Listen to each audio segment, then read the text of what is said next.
My name is Brigette, and I love myself, my daughter, my family, the world, humans, the planet, my ancestors, and the ocean.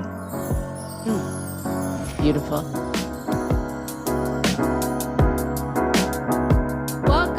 Welcome to the Woke Wisdom Podcast. This is Alexandra Loves, and I'm here with my furry cosmic guardian, Cyrus and Bisu, joyfully coming to you from the Moon Garden, where wisdom is nourished, awakening is embraced, and fun is encouraged. Welcome all. We are back with more episodes. Happy 2023. I hope this year will bring you love and happiness, and may you and all your relations be in peace and health this year.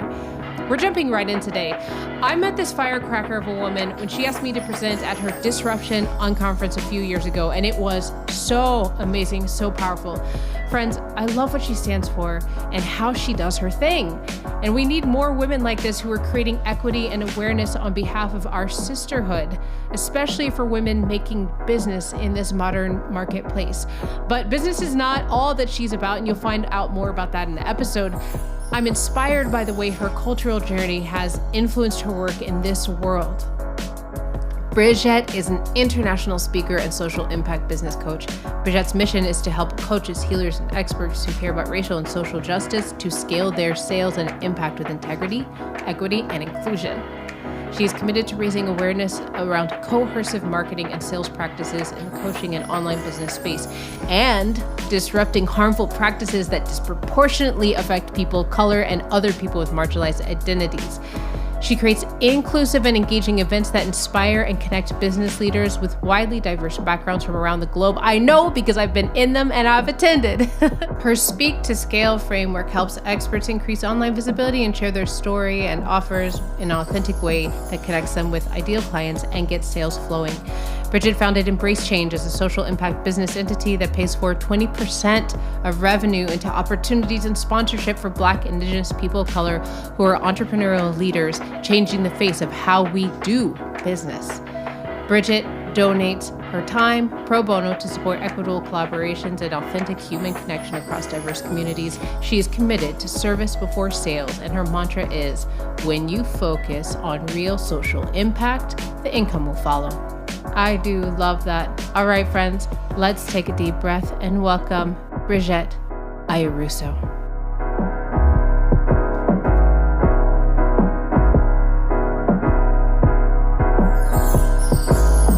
Brigette, if you could be an animal or a non-human, what would it be and why? I've been drawn to the owl ever since I became pregnant with my daughter.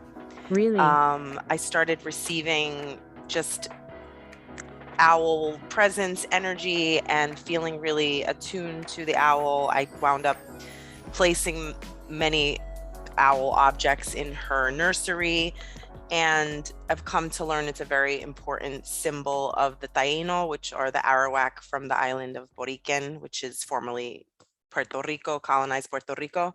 Yeah. And so an owl for me, in the most basic sense, symbolizes wisdom and connection to something deeper and wiser. And the idea of feeling alive and safe and aware at night in the darkness and in the shadows when everyone else is asleep is really intriguing to me. There's just a lot there that feels really symbolic and important. Wow. I did notice that in one of your pictures on your website, there's an owl sitting on your shoulder. Yes. Yeah. Okay. I love that. I have a few owls in here myself, and I love that you're talking about like this owl sitting in the darkness, because I feel like that's such a theme for the time right now that we're in is engaging with like these things that we either didn't see before or don't want to see. Absolutely. Yeah. And the owl kind of symbolically having its eyes wide open and alert and with clarity through the darkness and seeing in the dark. And I remember as a kid always associating owls with obviously something Halloween or spooky, but in my evolution as an adult, just realizing for me, owls feel very comforting. Yeah. Yeah. Yeah. I feel that. Um, it's interesting how we have these things in our childhoods that mean something because we were told there means, whatever, they show up in a cartoon or Mhm. what Yeah. people decide for us and tell us, and then we grow up and then boom, it's just like a whole new understanding and relationship. Mhm. Mhm. Yeah. That's so true. That's true of a lot of things. All of those Halloween symbols, I think, is something I think of because it was cartoonized and westernized Mhm. and turned into something spooky and silly. And most of the things in that Halloween symbology for me now is deeply reverent and special and of great importance. Like witches now represent to me women that I know, that I'm in Yeah. circle with, who are healers, who are medicine women, who Yeah. are guides, right? Ghosts are no longer ghosts. They're Mhm. simply ancestors or presences or, guides from other times or spaces or places. It's just really interesting to me. I was raised in America. I live in Spain now, but just the American construct of Halloween is taking, just so many beautiful indigenous, pagan, spiritual, meaningful things, right? Yeah. Presences, people, and turning them into these kind of like cartoons, Halloween cartoons for mass consumption, which is, Yeah. And to be pretty standard scared of it, and to to be be scared of so scared. many things that aren't necessarily scary and actually there to bring you life. Absolutely. All the scariness, the black cats, the bats, right? Like Mhm. the animals, Yeah. why would we be scared of animals or Mhm, mhm. um yeah, it's interesting. You said that your heritage is Taino. Part of it, yeah, I'm some part Taino, and then I am um predominantly European of a lot of different things. So I'm Italian Yeah. from southern Italy, I am Greek, I am Portuguese, I am Spanish, and I have a bit of um Scottish ancestry, a bit of European Jewish, and then I have a bit of Senegalese and Cameroon, and I believe Western Bantu, and I think that's about it. Were you aware of all of that when you were growing up? No, I just knew that I was Italian, half Yeah. Italian, and my family insisted that we were just Italian, but I've since discovered that, yeah, we actually have significant Greek ancestry, which no one ever talked about. Huh. And then on the Puerto Rican side, obviously, if you're Puerto Rican, you know that you're mixed with Spanish. Uh-huh. And so I knew that my grandfather's father, I think it was my great grandfather, was this like tall, blonde Spanish man. So I knew I had that part of my lineage, Yeah. but I wasn't exposed as I am now to this awareness of just the rich tapestry and mosaic that is the DNA of Puerto Ricans because of the colonization of Puerto Rican Yes. and the bringing of the slaves from Africa Mhm, and in some cases Asia, but in mhm. my family ancestry, we didn't have that. And then the European mix of Portugal, Spain, and then some other places as well that settled. So, and then it's just one of those things that as I've come to unfold, I've just began to really understand my sense of just deeper connection with people from certain places Yeah. that make a lot more sense to me now. Uh-huh. When did that sort of unfurl or I don't know if unfurl is the right word, but when did you start getting inspired to connect with those heritages in a deeper way? I have to credit most of my journey around learning about my ancestry and the road from colonization to where I am and who I am.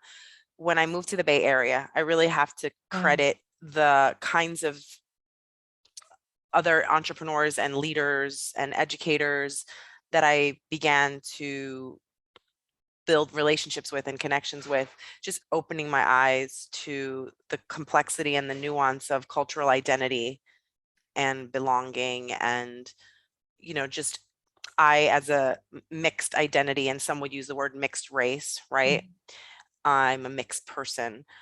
I never felt that I fit in and belonged with white people, although I would gravitate toward white people because it's safer and more privileged and more comfortable Yeah. to, That con- makes sense.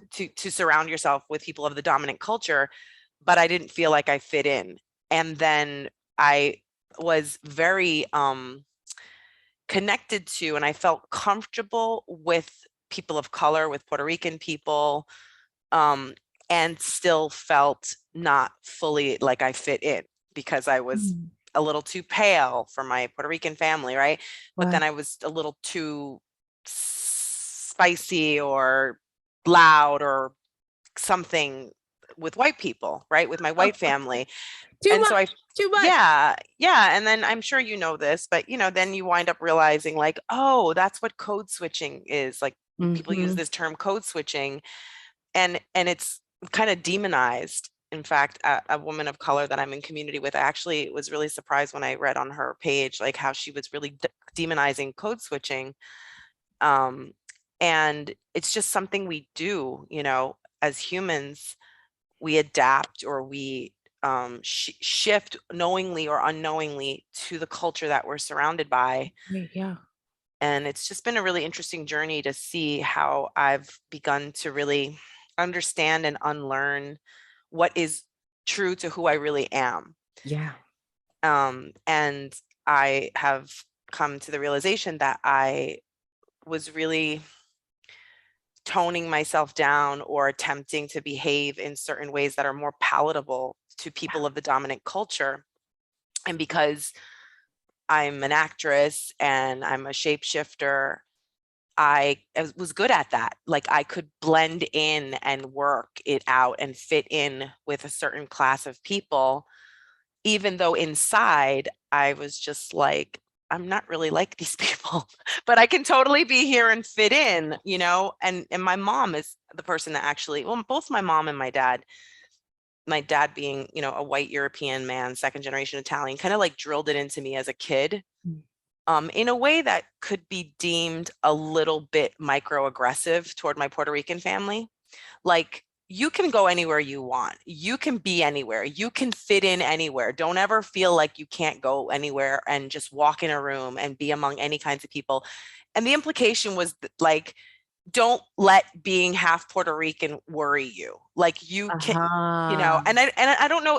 And part of it was also meant in a constructive way also, like you have the sovereignty and you can be anywhere you want. Yes. And then my mom also had that side of her, which was just like really gutsy and just really, I remember going to fancy yacht clubs or hotels in Yeah. places that were, frequented by people of pretty significant privilege with like sailboats and a lot of money. Yeah. And my mom being like, we're going to go in and sit by the pool and order a drink. And I'm like, but we're not staying at this hotel. And she's like, well, it doesn't really matter. They're not going to ask. And we're just going to walk in like we run the show here, like we're staying here. And we're just going to go straight to the cocktail bar and we're going to get a drink and we're going to sit by the pool. And if someone throws us out, they'll throw us out. And I was just like, I was horrified a bit when I was a kid, but then as I got older, I really started to appreciate that spirit that my mom had. And I was like, yeah, fuck it. Let's just go to this fancy ass yacht club and put on a white dress and go sit with these rich people. And, meanwhile, my mom is first generation Puerto Rican. She's tan and she speaks English with a bit of an accent that people can pick up on. And she speaks English differently. Right? She speaks colloquial English, right?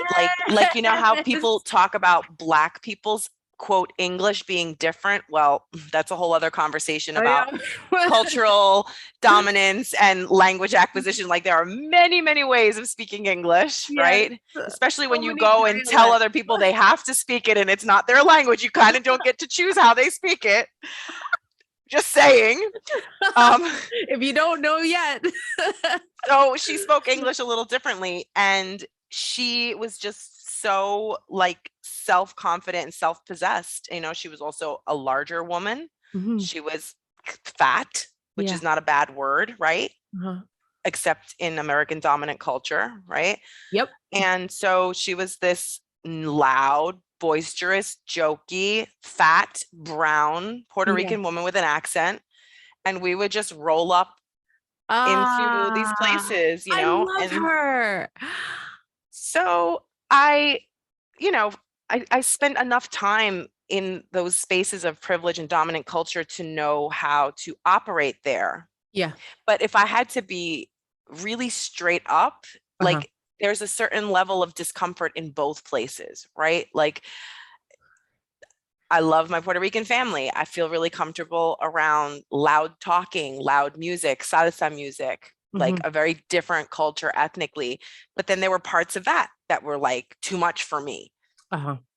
So I've always been in that space of just like, I'm a little bit of over there, I'm a little bit of over there, but I'm not really either. I'm my own person at the intersection of these two identities, and that creates something entirely unique. And it's taken me a really long time. I'm 47 to be like, this is who I fucking am. Like I am Hallelujah. I am pale and privileged and educated, and I can put on talking ways and ways of being that can mimic and blend with the dominant culture, which is very convenient. Yeah. And I'm also Puerto Rican, and I am very proud of my culture. And it's not too much to talk in different ways and more loud and be more demonstrative in certain emotions, right? Which is something that's been coming up a lot for me in my interactions with people of different backgrounds. Uh-huh. Do you mean like the expression of your emotions, like people don't know what to do with it? Yes, I Uh-huh. find that I find that as I've gotten older and I begin, because I do a lot of work with people of different backgrounds, right? Uh-huh. I work equally across the board with white women or white presenting women like myself. Uh-huh. And I work a lot with women of color who are Black, Indigenous, people of color, people that still use the term Latino, where we're moving towards decolonizing that term in our communities. I find myself noticing that I'm usually only too much to certain kinds of white people. And it's going to come across as like, oh, Brigette's saying white people are a problem. No, we're not a problem. Whiteness isn't a problem. It's the ways we've been acculturated to believe we should act and behave that are based on white, heteronormative, patriarchal, cisgendered, skinny, pale, blonde, specific ways of being, doing, acting, and speaking. And I fit, so because I fit them partially on a visual level, Yes. then when it doesn't fit who I am at a soul level, Yeah. energetically, and in my value system, and how I communicate my thoughts and my beliefs and my truth, it can be very jarring for some white people because I fly under the radar. I work with white folks. I have relationships with them. They often become clients. But I've noticed that I am too much for them when I'm myself because they're not necessarily expecting me to be the way I am. I think if I were a bit more melanated or more, quote, using the colonized term, look just a little more Latina, Uh-huh. then they would perhaps be ready for me to be who I am, right? The way that I speak. And, Yep. um, you know, and I find with most women of color, and I don't want to generalize with all, but really most, and in particular, those with whom I find myself in community, I'm almost never too much. It's to the contrary. It's more like, oh, you feel different to me, and I feel more safe in your presence than I do with other women who look like you. Yes. Like when you open your mouth and we begin to connect and share what matters, I know you're not a white person, even though you look a certain way on the outside. And it's been a journey of even coming to to acknowledge that I'm still a person of color. Like, I never understood those terms before I moved to California. I didn't know what it meant to be a person of color or to be indigenous, or what does the word Latino or Hispanic, what does that really symbolize, now understanding that those are Uh-huh. terms that were put on those indigenous places, right? I just, I just assumed, like, because I look white, I'm white. I guess I have to be white. And it was when I moved to the Bay Area and I had many, many friends who were women of color, and I began to develop an online relationship with them after being with them in person, because that's how things used to work before COVID in the real world. You would go to a gathering at a entrepreneurial event, you'd make like deep, People face to rich, face. meaningful, deep connections and hug and kiss people. And then you'd hang out online after that. And Yes. you'd have this like really crazy deep relationship, right? Which I still get there with people online now without the first initial contact. But I remember getting an invite to this group that this incredible educator, Louisa Duran, was running. And I was like, and I remember thinking, like, I love Louisa Duran's group. Am I supposed to be like listening to this and learning as a white ally? And then I reached out and I was like, oh, are you sending this to me to like study it or learn or send it to other women of color? And she was like, what the fuck are you talking about? Hmm. I'm sending it to you so you can join the group. And Oh. I was like, but it's a group for women of color. She's like, am I confused? Aren't you half Puerto Rican? And I was like, yes, I Oh. am. My mom was born in Puerto Rico. And she's like, so you're a woman of color? Uh-huh. Uh-huh. And I was like, I don't understand, Louisa. And it just was like this moment. And then I remember checking in with other women in the group, and like I felt like I feel emotional even remembering back then. I was like, wait, I'm a woman of color. Like, I get to be in this space where I feel like normal. Mm. I get to be here. Like, I know I'm paler than everyone and I have privileges that most of y'all don't, but I get to be here and be myself Yeah. and not code switch at all. And then I checked in with like I literally was scared to be in the space. I like kept checking in with women of color. I'm like, hi, I'm Brigette. I'm mixed race. I'm half this and half that. And they're like, why are you asking me, honey? Like, you're Wow. here because you can be here, and Wow. then that led to a whole other journey of like unlearning and relearning and getting funky and uncomfortable, like with all kinds of relationships, and just noticing the experience of being in different spaces, and just noticing where I felt a sense of belonging and where I Mhm. felt too much or not enough of something. Well, you know what? Thank you for sharing this. I got chills as you were saying this. I also have been on this journey because I didn't grow up here and I didn't grow up with race identity, and even the idea of identity is something that I'm just watching. I do a lot of like being on the outside observing the dominant culture and the American culture here because I just didn't grow up here. I don't totally get it. There's a lot of bizarre things. There's a lot of things that I think that Mhm, we're just totally unaware of unless we really go into like a deep unlearning. And mhm, but anyway, the idea of belonging is something that still I I've had like glimpses of that since I've been in this country, but mhm, ultimately I kind of surrendered to maybe for the majority of this life, outside of leaving home, that I might sort of that might be a feeling that is not as accessible to me as it was in my childhood. It feels like mm, it's difficult to achieve for me,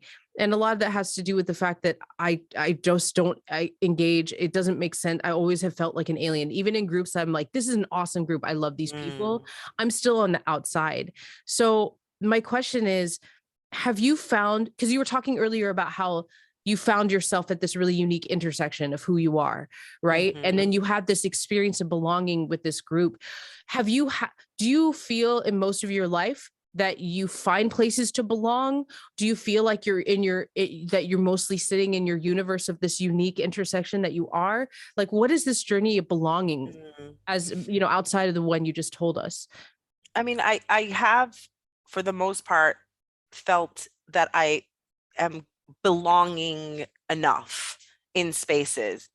I make connections with other people easily. I'm an extreme extrovert. I'm very outgoing. I'm very social. I love people. I love talking to other people. I love connecting with people from different places.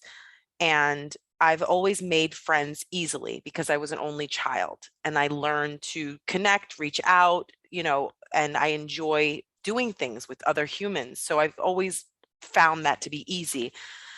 What's shifted and what's become hard, I was just having a conversation with an incredible woman that is going to be probably my new decolonization mentor, about how when I've been on this journey of like listening and learning to other people who hold marginalized identities, who have felt othered or have felt not that they did not belong.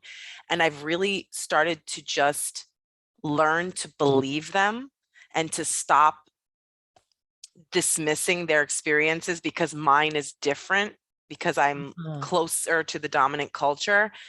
It's really shifted my perception of the world in a way that is, I can't I can't go back.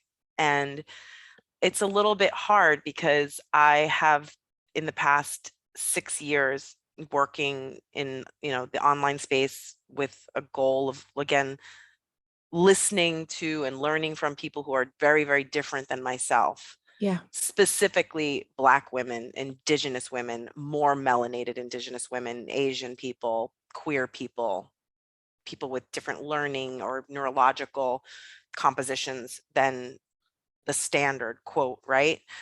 I have just begun to see how much easier it is to be accepted and to find belonging when you are closer to the dominant culture, and when you're further from it, it's a really different experience. So it's really shifted my worldview, and I've felt myself shifting along with it and shedding some of the behaviors I acquired to fit into the dominant culture and letting them go, right? So I'll give you an example of something I let go of, um, which was toning it down, right? Like biting my tongue or not saying what I really felt because it would be too much and I would get in trouble, right? So I had really learned that way of being from being in Catholic school in New York City and Queens, from Yeah. going to church, Uh, from having jobs in dominant culture, white institutions, working in academia.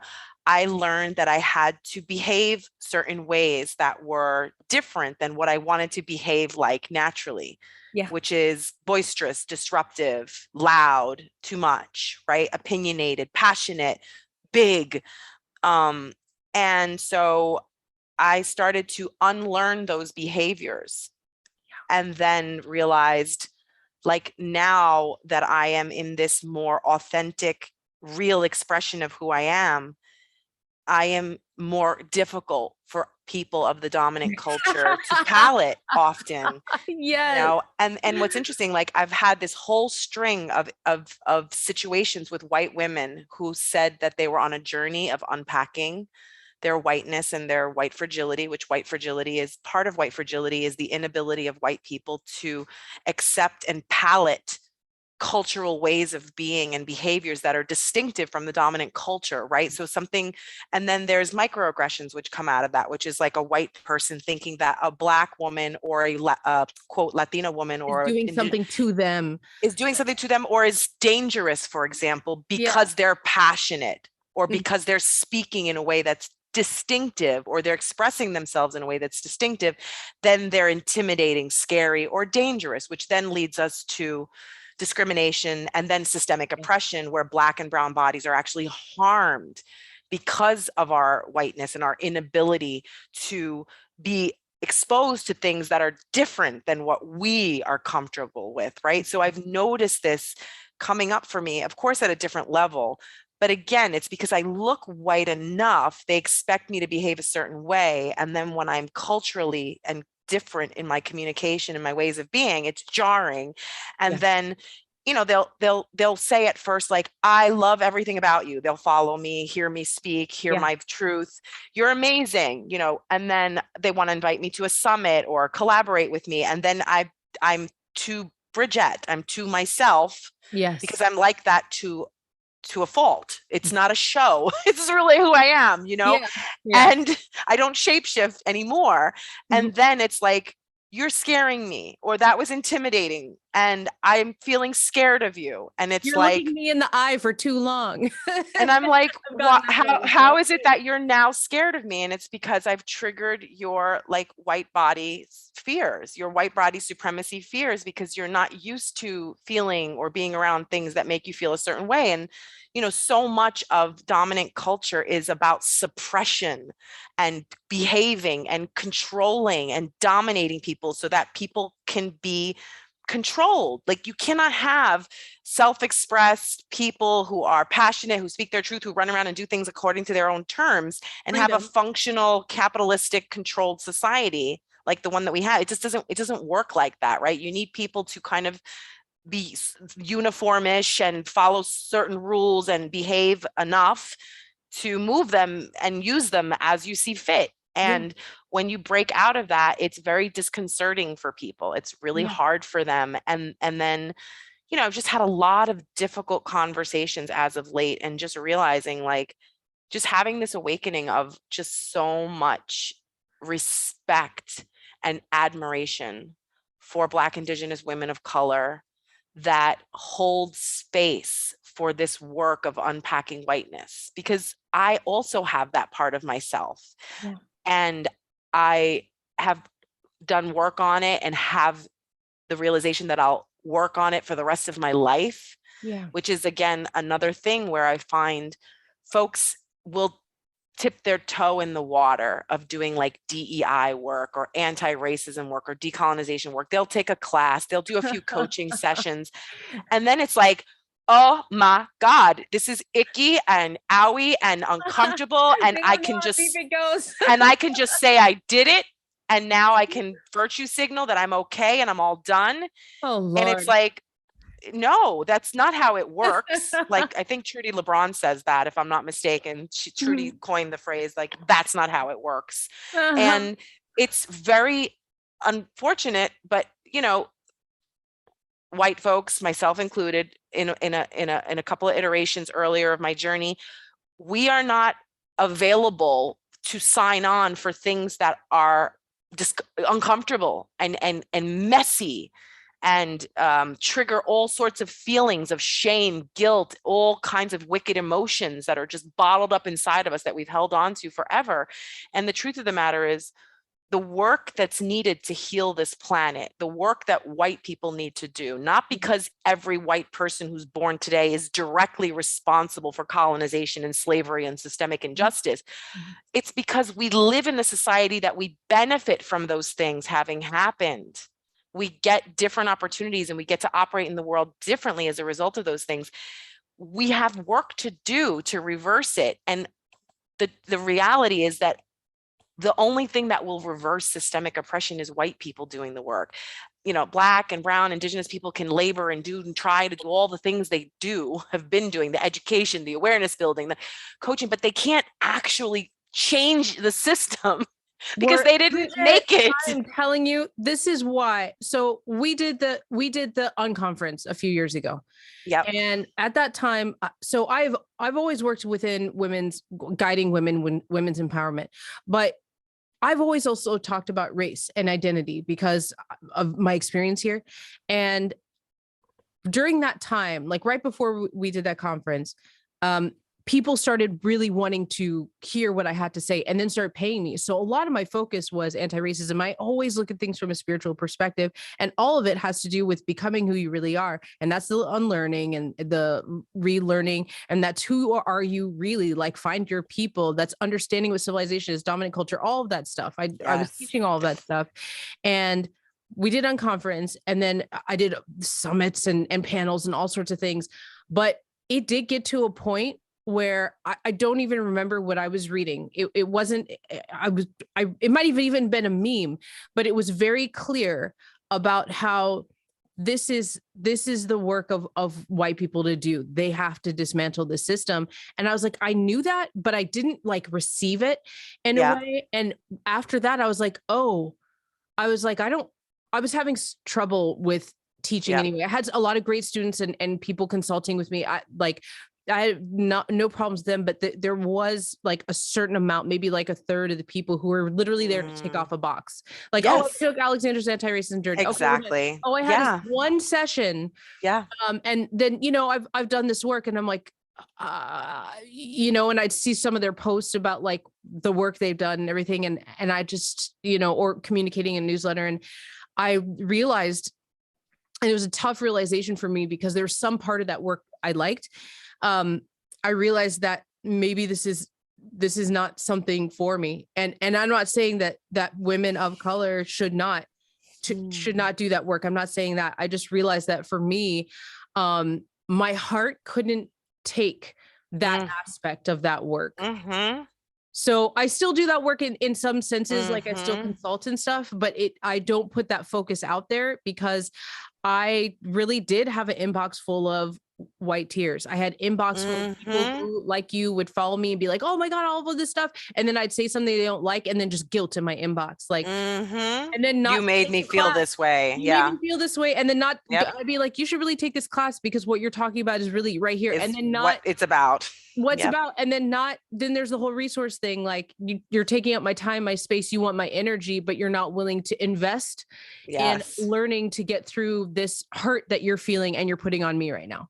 So it's like, Yes. I was like, I hats off to all of you who are doing this work. But for me, I was like, my heart literally, I was starting to feel like I was going back into, I experienced identity crisis around race and honestly self-esteem when I moved to this Mm-hmm. country. And I felt like I was starting to go there again and Mm-hmm. questioning my identity. I know who I am. I'm Alexandra. There's so many things I identify as before I even Mm-hmm. get to race, this thing that was Right. made up.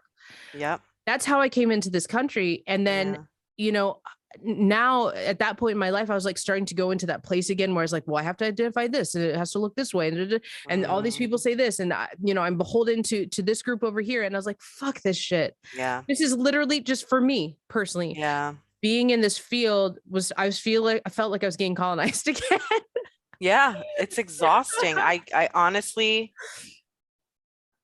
just hearing you say that, I actually cannot physically connect with what it would feel like to be a melanated human, however they identify, and work with white women with this exhausting experience I've had in this whitish body. Like Right. it's so taxing on me. And I've had my own indigenous ancestors ask me to slow down and all but stop doing this work because I approached it as a white-bodied person. Like, this is my labor, this is my reparations, this is my responsibility to fix the wrongs of my people. And then I was still coming at it from a place of like saviorhood and guilt, which is another white trait, that we're going to go out and fix things and save things. And in this case, I wanted to fix my own people and save us, right, from further harm and harming others and harming ourselves. And then at some point, working with one of my indigenous mentors, Marita Esteva, my ancestors kind of checked in with me and was like, what if your own journey in this is just your own healing your own trauma, your own intergenerational lineage that has been passed on to you from the things you experience from the different sides of your family, right? Because one of the things that people don't understand about healing around racial justice is that everybody was harmed and continues to be harmed by racism, discrimination, and marginalization and systemic oppression. White people don't necessarily understand how it is directly harming them because they still benefit from the system. So there's a funky duality that white people are both harmed by and benefit from the system, but it's how we define benefiting from that system. Usually it's benefiting financially in terms of privilege, power, access, wealth, things that are what we deem as successful in a westernized, colonized society. Whereas people who hold marginalized identities Some may benefit from the system when they have proximity to whiteness or the willingness to shapeshift to tolerate the Yeah. dominant culture. Oh yeah, They I can have had to. they'll have some level of benefit, but not the same. Yeah. And then there'll be other scenarios and contexts in which they'll be absolutely treated differently in that system, Yeah. discriminated, marginalized, or harmed directly, right? Like in the example of a Black person getting killed by a police officer for jogging Yeah. or asking someone to clean up after their dog, which are things that white people get to do, or having a barbecue, or, just things that white people do, or even do at a level where they're doing something wrong within that and they don't get in trouble. And then a Black person can be doing something lesser, Yes. right? Like accidentally walking through a gate into the wrong pool or something, and Yeah. they'll get shot, right? So we have these very distinctive experiences and levels of impact in this society based on the color of our skin, just because of what we've learned. And the work of undoing that is so difficult and heavy. And when we really talk about the truth of what it is to do the work, people want to run from it because it doesn't always feel good. Now, there are ways to find more pleasure and embrace the discomfort of unpacking whiteness, of activism. There's pleasure activism. There's listening to Resmaa Menachen's book, Around Your Grandmother's Hands. There's ways to learn to relax, to get safer, to find more joy and connection in the work of unpacking whiteness. But that is something that needs to be guided. And we need help to do that work. And white people are not often, now not all, but some are not aware of or willing to understand that by investing in and doing the work to heal our whiteness, to heal our supremacy, to heal our fragility, we're healing ourselves. We are going to be happier people. We're going to be less perfectionistic, less less judgmental, less biased. We're going to be less horrible to ourselves. And therefore will also be less harmful to others. And so it's a win-win fucking win across the boards when white people invest in doing the work to unpack whiteness. But the shame, the idea that we can't be good, well-meaning people and still cause harm or still be responsible for doing this work is where we get stuck, because we've been so acculturated to believe we're supposed to be righteous and good all the time. And we can have good intentions and we can still cause massive harm in the world. Silence causes harm. Pretending to be kind words and sweetness when someone else is being harmed is harmful. Not following through with something that you say you're going to do or support causes white duplicity, activism. Duplicity, like this thing that I just experienced with this quote conscious, kind white woman who told me I was the greatest thing since apple pie and gravy, and then suddenly I was scary and intimidating to her. She was scared of me because I spoke my truth. Like, that's duplicity, right? And there's all that going on at all different levels for people who hold different levels of marginalized identities. And the truth of the matter is, we'll all be happier. We'll all feel better. We'll all make for a more just, collaborative, healthy, whole society if white people do this work. But it takes moving through the mud and the muck to get to that their awakening on the other side. And there are some people, many wonderful people that I know, that I'm in community with, that are in the mud. They're doing the work and they're signed up for it. And the conversations are happening. And it's a lifetime of work, unpacking, decolonizing, realizing that the way we think and view everything, from body sizes to ways of moving, speaking, everything is through a colonized lens of dominant culture. We judge and rate things and valuate things based on comparing them to the dominant culture, whether we realize it or not. That's why fatness is bad.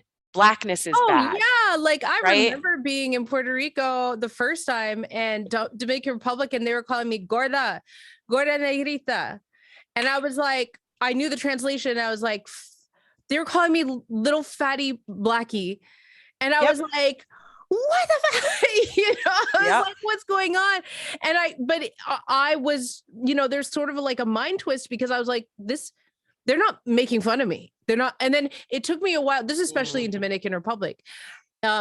it took a while for somebody to like, I found a local friend and, they were helping me with Spanish and everything. And kept hearing that in the background, like all these comments about like the bigness of my body. And I was way more round back then too. Mm-hmm. And I was just like, what is this? He's like, oh yeah, like they like you. And I was like, what are you talking about? It took me, the other thing, once my friend said, this is another Puerto Rican connection. My friend, I heard him talking about a woman that he thought was really beautiful. We were in a conversation about like something that happened. And he's like, oh, this beautiful woman. And with his accent, he said her wide nose. I thought he said her white nose. And I was like, why would he say her white? She had such a beautiful white nose to me. Like, I don't like that. I'm going to bring that up. So I brought it up and I was like, what did you say about her nose? And he was like saying it again. And I heard him say wide nose. Mm-hmm. And I was like, I couldn't even compute that is what he said because I was 38. Brigette. You've never heard someone say anything about a wide nose that was like complimentary? Never in my life. Versus derogatory. Yeah. Yes. Yeah. Yeah. So, I mean, it's interesting. It's like, having said that, even though our journeys are slightly different between, people who have the melanin in our skin. Yep. And somebody who might not have as much melanin, we still are we're side by side on this journey. Like whether we want to be or not, we all are taking ourselves out, rebalancing, like disseminating this dominant culture. And I want to ask, speaking of dominant culture, because we talked about different aspects, it could, different aspects, including body shape, identity, and all of this, not just color or race. Have you run into this thing? And that is, and I hope I asked this question in a way that's clear.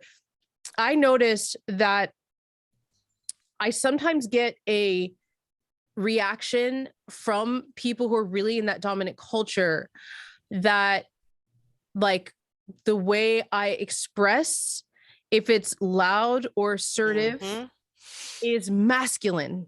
Have you gotten this before? And I'm like, how is this? And I'm like, I understand we all have masculine and feminine traits, of course, right? But I'm like, is it that it's masculine and you're uncomfortable with it? Or is it that it's not masculine, you're just not used to a woman just being like, this is what it is? So this is a conversation that has just been in my mind, and I've been reading so much stuff around masculinity and femininity that is so westernized and whitewashed. The context and what masculine and feminine means is so different from culture to culture. Yes. Where this idea of women, feminine, being soft, demure, quiet, submissive, is laden with colonizer culture. If you go back and look at a whole spectrum of different indigenous, African, Native American, indigenous from the colonized Americas cultures, you will find, quote, the feminine of that cultural group behaving in ways that are radically divergent from what we consider feminine, being the fire keepers or the fighters or the warriors, or being a matriarchal culture where women are strong. Now, a lot of that was reversed again through colonization and reduced back to the more westernized construct of masculine and feminine, which is what perpetuates this symbology and the ideology that men are there to be strong and to protect and to dominate and to control and to be organizers and leaders and get things done. It's a narrative that was created, and there's some truths to these Western feminine, but I see online so much of it, and it's just such gobbledygook. And I'm just like, no, these concepts of masculine and feminine are not nuanced, and there's so much fluidity and intersection and duality between masculinity and femininity. Almost all indigenous cultures, without exception, had people who were non-binary or transgender or gender fluid or gender androgynous. Everyone thinks these are all these like newfangled concepts that these here teenagers on TikTok are getting all about these pronouns. And it's like, What fucking fantastical version of history did you land into that you think this shit is new? So now I'm being Brigette, right? Like, snap the fuck out of it. Like, transgender, gender fluid, androgynous people have always existed. They were just persecuted and fucking murdered until they disappeared for a long time. And now they're like, it's a little safer to come out. Not quite safe enough, especially if you're Black and trans, because if you are Black and trans, you are the single most likely person on the planet to be shot and killed just for existing. Literally, just waking up as a Black trans person, you have the highest likelihood of being murdered just for breathing. That's the society we live in now. But all of the identities that can be expressed on the spectrum existed always and forever until colonizers and colonized religion came and said that there were these two ways of being and these roles that were specific and structured for a very specific way of living and a very specific type of society that was going to be hierarchical and controlled and dominated by a specific group of people. And we all need to wake the fuck up. And stop the nonsense with the, this is liberal, this is progressive, this is woke. No. This is humanity. This is getting back to indigenous, native, basic humanity where we all started, where everything was nuanced and pagan and earth-based. When you go back and study native indigenous groups from all around the fucking world, you will see commonalities in everything. From the boats they made, the ways they built structures, the fucking symbology, the languages. If you look at native indigenous language from Japan and from Peru, and you listen to the way people spoke, when you go back to the original peoples of Japan and Peru, they are far more similar than they are now because of colonization and world dominance and drawing lines and creating all these false divisions. And we are all very similar at the roots. Of course, we had different ways of adapting and living based on just the geography of the earth where we lived, because that just made sense. These were natural adaptations to behaviors to live and to survive. These weren't externally imposed structures and rules to behave or dress certain ways. You know, people ran around naked in certain parts of the world because they were hot, not because they were evil or heathens, which is what the Christians came and told them, right? The dominant culture, the colonizer culture came and told people. No, they just were like, I'm not going to get heat stroke and die. Brigette, because I'm smart. Brigette, now see, this is something you and I have in common. We both grew up in the Catholic Church. For me, I don't know fully what your whole story is, but for me, I know that I was born not Christian. I was always a fight. I was not interested. I didn't like it. I just was not interested. Was forced to go all the way through confirmation. There were different ways of how much I was protesting, but it just was not me. And so this, but even with all of my protesting and rejecting, I found that there are still things, even to this day, like I haven't, been forced into that since I was, I think 18 or 19. So like 20 years later, there are still things to this day that I'm decolonizing out of my system from Catholicism. It took me almost 10 years before I would engage with prayer, ideas of grace or faith or God, because I was kind of taught that I thought like this is something the Catholic Church is colonized and they own. So I don't want to interact with any of these things that are actually quite natural for people. Prayer and grace and all these things are not owned by Christianity. So did you come to a point, when you were younger, were you like in the program and you're like, yes, Catholicism? Or was there a time when you were just like, waking up? What was that journey like for you? I was not really ever in the program. I got in a lot of trouble in Catholic school. I got in trouble in school as early as preschool. But I really started getting in trouble in Catholic school and speaking out and misbehaving. And I was bored with the way that things were taught. And then I remember it hit a really bad breaking point when I was around 9 or 10. And they kept trying to drill into us this indoctrination around like gay people being Uh, evil or being pedophiles. And I remember it was the breaking point because I had been in trouble so much and I'd spoken back and I'd spoken up and I just refused to participate or collaborate with a lot of the things that they were trying to do. I just was constantly disruptive, right? I remember standing up in class finally one day when they were having this lesson on gayness and I was just like, that's it. No, I've had it. I'm like, this is fucking bullshit. Because my cousin, who I love dearly, who's passed away, and my godfather, he was very, very, very flamboyantly gay. And he was my idol. I loved him. He was my favorite cousin, and he was in theater, and we just had so much in common, more so than other people in my family. And when this lesson became about him, like I just lost it. And I was just like, oh. I'm not doing this anymore. Like, I want to go home.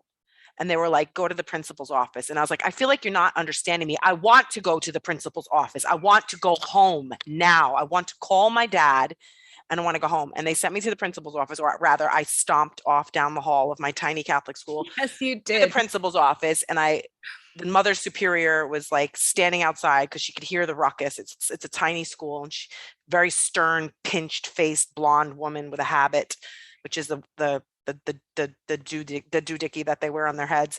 And she just looks like she's so stern and so angry. And she's just like, she's gonna scare me. And I'm just like, I am not fucking scared anymore. I was just like, I want to go home. I want to call my father. She's like, well, I've already called your father. He's on his way. And I was like, good.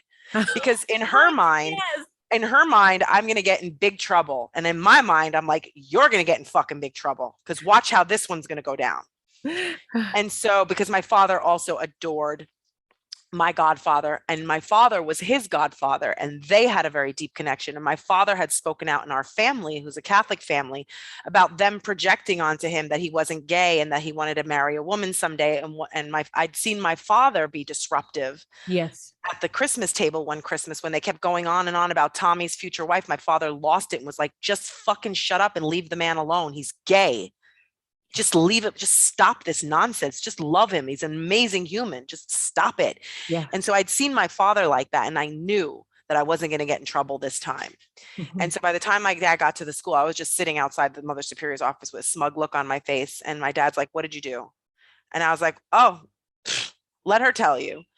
And the mother superior was like, confident. he just went off on the teacher and stood up in the middle of religion class and started shouting profanities and being disruptive. And my father was like, okay, but what precipitated her behaving that way? And the mother superior was like, well, what does that matter? I mean, look, the way she behaved, she cursed the teacher. And my father was like, but I just would like to know what happened right before she did that. And I was like, I can tell you what happened. And then I told my father what was said. And I remember my father's face, kind of just calm and resolved. And then the mother superior face with her arms crossed, just kind of waiting for my dad to like yell at me or say I was in trouble. And my father just calmly said, you know what, Sister Dolores, it looks like we've reached a place of impasse and this may not work out. I'm going to take Brigette home today and we're going to figure out what to do. But it doesn't seem like this is going to be a good fit for much longer. So we're going to figure something out. And I got taken out of the 5th grade 6 months into the school year, like significantly into the school year. I did not finish my 5th grade in Catholic school. I was moved from a 200-person tiny insular Catholic school with no Black or brown people, but for one girl that had to go home because of the overt racism she experienced there, to a school with over 2,000 students, of whom 70% were people of color, Black, Indian, Asian, Chinese, Korean, you name it. Kids from all over different parts of colonized South America, you name it.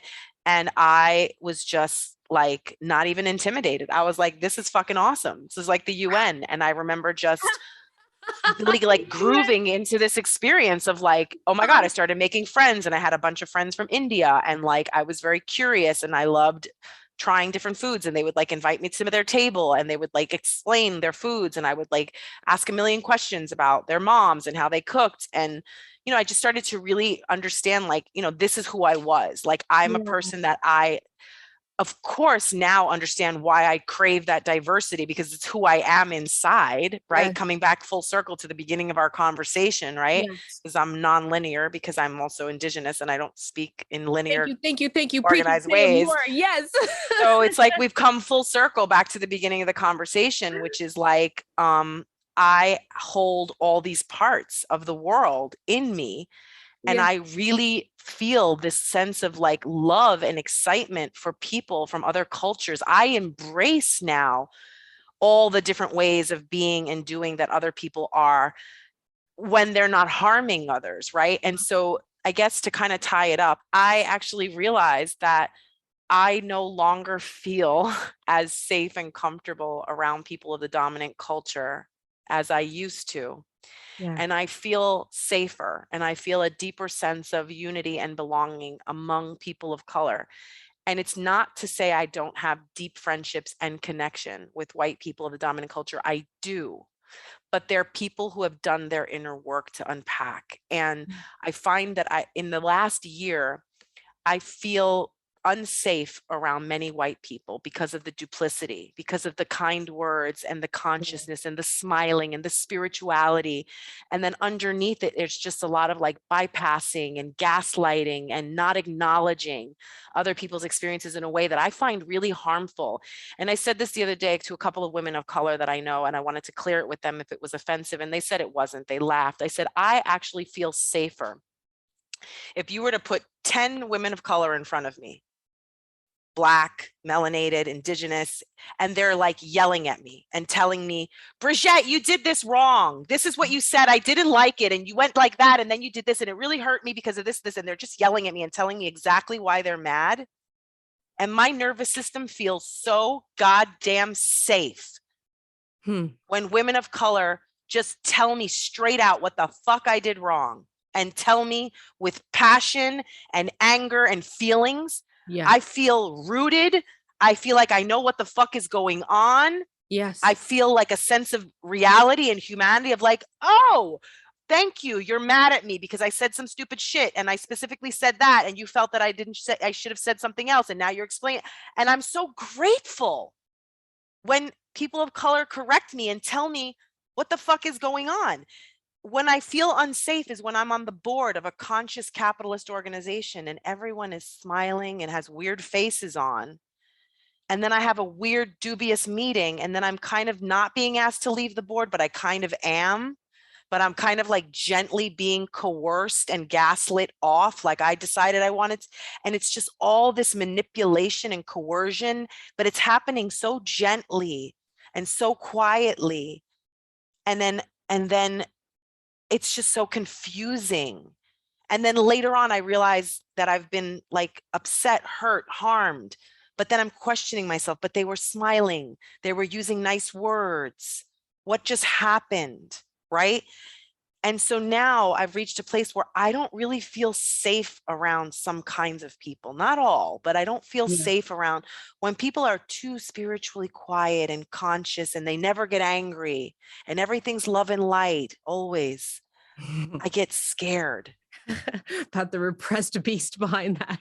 I do, because later on it comes out in a funky way and then it's seemingly out of left field, but then I go, oh, dang it happened again. And so it's just one of those things that, again, I've experienced so much of that this year. And of course, because I've been so blessed to have my own indigenous mentors and melanated mentors, I'm constantly with like, this is my journey. This is what I'm learning. These are my own ways of being that I'm unlearning, and I'm being confronted by them. And they are triggering to me. Yeah. And they are teaching me. And instead of like avoiding it and avoiding the discomfort. I'm like really swimming in the soup and engaging with it. Like, what is this work for me?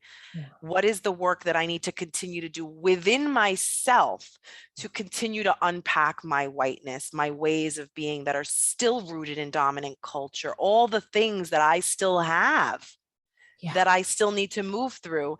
And then again, going back full circle, is it my work any longer? And I don't think that it is, to hold white women who are still in a place of fragility or denial or avoidance. I don't know that it's my work any longer to move them into a deeper awareness. It's been really exhausting and in many ways harmful to me on certain levels. I think it's my work, more so than ever, which I've always done, to do my work, to unpack, to be less harmful myself to people of color, and to continue to uplift and partner with and center the voices of other Black, Indigenous people of color who are doing incredible work in the world Mm-hmm. that I'm so grateful to. Like, I mean it so much when I say that, like, my life is so much better since I've been listening to and learning from Indigenous healers, Indigenous spiritual guides, Yeah. Black anti-discrimination, Black anti-racism educators. Like, since I've been following 5 or 6 people who I'm going to name because I want people to know who they are, I am a better person. Like, I've been learning from Maisha Hill for a couple of years now. I've learned from Tanya Rodriguez, even though she's triggered me terribly so. I've learned to go inside and listen to her when she says that decolonization work is painful. And that as white people, we have to understand that it's going to hurt and that we're going to lose things that we've held onto and had for so long. And that's the only way forward, is to acknowledge that we're going to lose things, and that's okay. We have to give things back. We have to, right? I've learned so much from Letty Sullivan, who's going to be my new mentor, Marita Esteva, Asha Ramakrishna, Eva Cruz Peña. There are just so many women of color out there. From you, we've had so many conversations, right?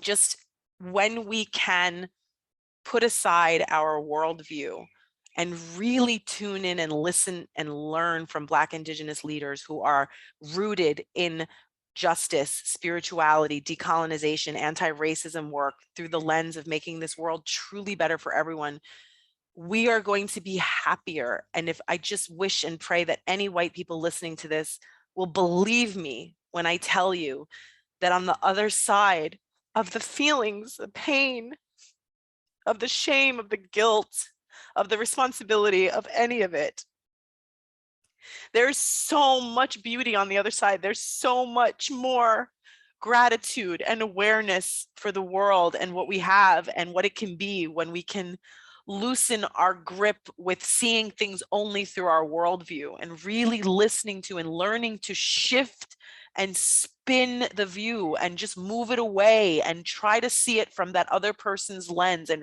really, really listen to them and believe them. Believe the experience that they're having and how different it is from your own. And that it is exactly why we have to be able to do that, because it's so hard for us to believe people of color, melanated people, when they tell their truths, because we don't have that experience. Mm-hmm. We don't know what it feels like Yeah. to be treated differently because of something as specific as just the color of our skin. Yeah.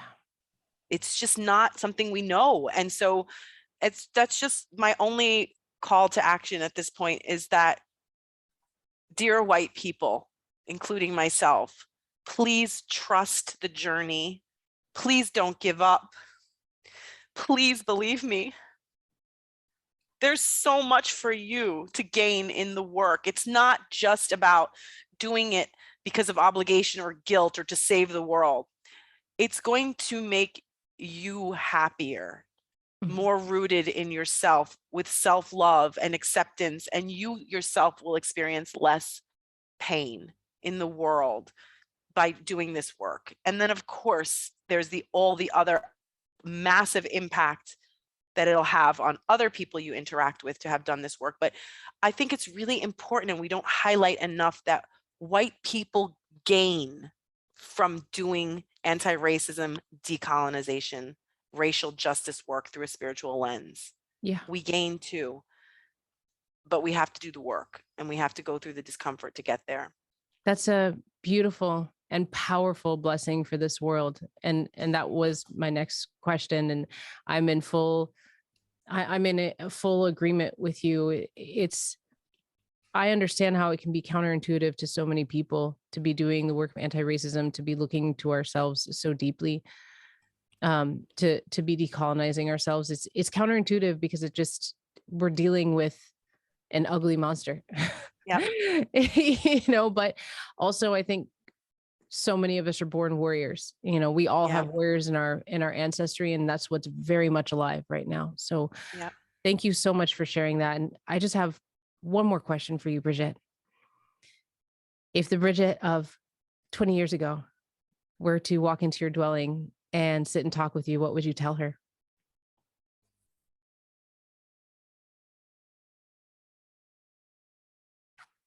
Everything's going to be okay.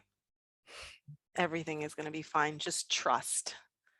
And you are just a great person. And you're going to realize someday how much that you think is important, and so many things that you worry about are not that important, and your priorities are going to shift, and you're really going to start to see what matters, and it's going to feel so much lighter and so much easier. Just Yeah. trust. It's going to get easier, not harder. Beautiful. Thank you for being here. I, Thank you I for really having feel me. open, and I feel so grounded talking to you, and the work you're doing in this world is critical. So thank you for all that you've done and whatever it evolves into. I'm so proud to know you. Same. I love you, Mama. I remember our first conversations, and we barely knew each other when we met on Facebook, and then we just literally just hopped on the phone very spontaneously one night and spoke for like, I don't even know, like an hour and a half. And I was just like, I really like this woman. I barely know her, and we developed such a deep and rich relationship so quickly and so easily. There was just something there that was really powerful. So I appreciate you and the work you do and the way that you show up so much. Your work is really needed in the world. Thank you. Blessings. Blessings, beautiful Mama. I'll talk to you soon. Wow. Thank you, Brigette. Thank you. Some of these recordings were done a few months ago, and I had time in between to kind of forget about them and come back to them. And after listening to this, Brigette, I am so, so grateful that you are part of the sisterhood. Thank you for being you. Thank you for your fire and your passion. And I look forward to our next talk. And for all of you listening out there, please check out the show notes. That's where all her links are. Please find her, follow her, join up in her sisterhood. Thank you for listening to the Woke Wisdom Podcast. Peace and blessings to all of you, all of your relations. And I look forward to our next meeting. The original and healthy beats for this podcast were created by Quincy Davis. I put his info in the show notes. The Woke Wisdom Podcast was written, created, and edited by me, Alexandra Loves. It is a production of the Moon Garden Temple. And my guests, of course, they bring their own wisdom. If you resonate with anything you heard today, please help us spread these messages and help get the podcast growing by rating and reviewing us on Apple Podcasts or wherever you listen. It just takes a few clicks. Clickety click, clickety click, click. You can contact me or the podcast at wokewisdompodcast@gmail.com. And look, I used to read the disclaimer at the end of every episode. I'm not doing that anymore. It's too long. If you really want to see the disclaimer, it's on our website, or it's at the end of our very first episode, Orientation and Welcome. And if you're new to this podcast, I highly suggest you check that episode out. It's awesome. It kind of lays the land for what we talk about here and the way we roll. So thank you, everyone. Be blessed, and we'll catch you on the next one.